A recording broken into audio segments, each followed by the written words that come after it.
Congress committee के राष्ट्रीय प्रवक्ता सुरेंद्र राजपूत ने प्रदेश कांग्रेस मुख्यालय में आयोजित पत्रकार वार्ता को संबोधित करते हुए कहा कि रोज सोचता हूं कि मात्र के 18 साल के शिवराज शासनकाल का कोई तो अच्छा काम होगा जिस विषय में आप साथियों से वार्ता करूंगा, पर मैं हर रोज गलत साबित हो जाता हूं।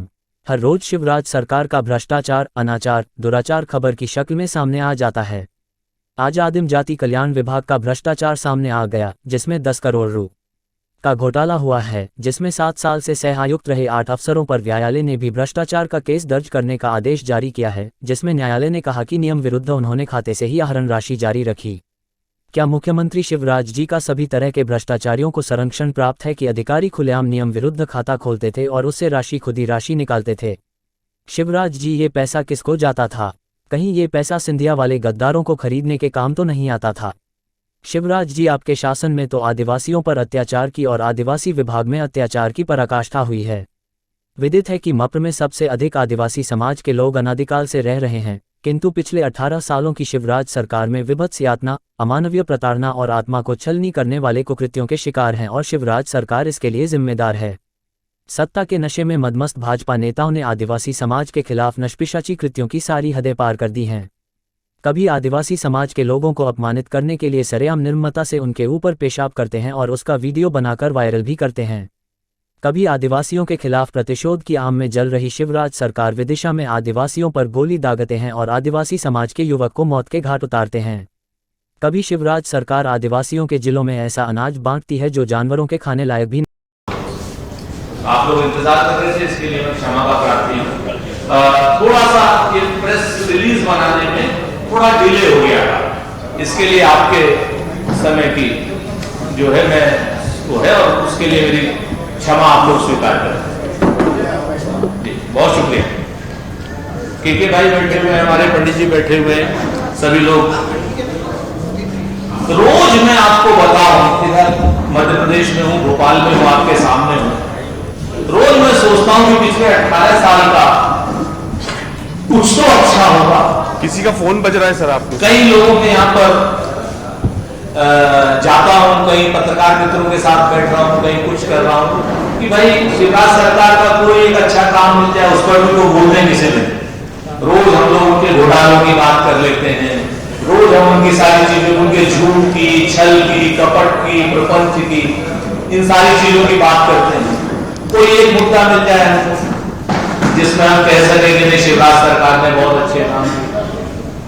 लेकिन जहां देखो जरा सा खबर उनकी पढ़ो और उसकी खबर का जब आप असर पढ़ते हो तो घोटाला सामने आ जाता है, भ्रष्टाचार सामने आ जाता है, किसी भी बात को आप लोग। और ये भ्रष्टाचार हम लोग नहीं उजागर कर पाते, ये भ्रष्टाचार आप जैसे सुधी पत्रकार हमारे साथी ये उजागर कर देते।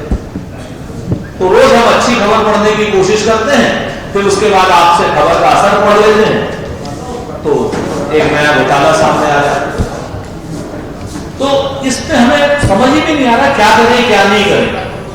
मध्य प्रदेश में आदिवासियों की सबसे ज्यादा संख्या, लेकिन दुर्भाग्य से मध्य प्रदेश में आदिवासियों से ऊपर सबसे ज्यादा भ्रष्टाचार और सबसे ज्यादा अनाचार, कदाचार, दुराचार, दुर्व्यवहार सबसे ज्यादा।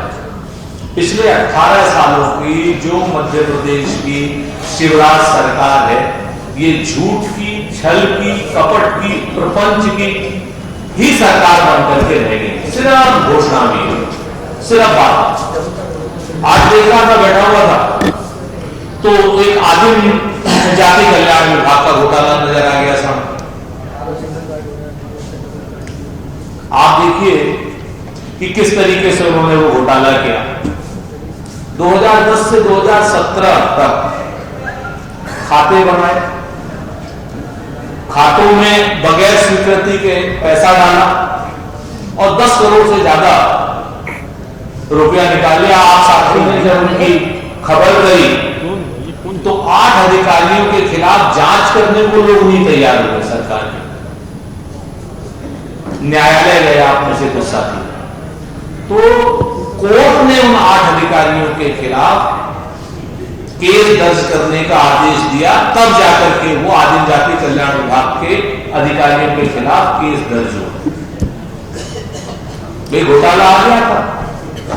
सरकार को क्या करना चाहिए था कि भाई अगर उनके पास कोई आई है खबर तो उसकी जांच बैठाए, लेकिन नहीं, न्यायालय ने जब कहा तब जांच बैठाई, और जांच न्यायालय के कहने के बाद कैसे बैठती है।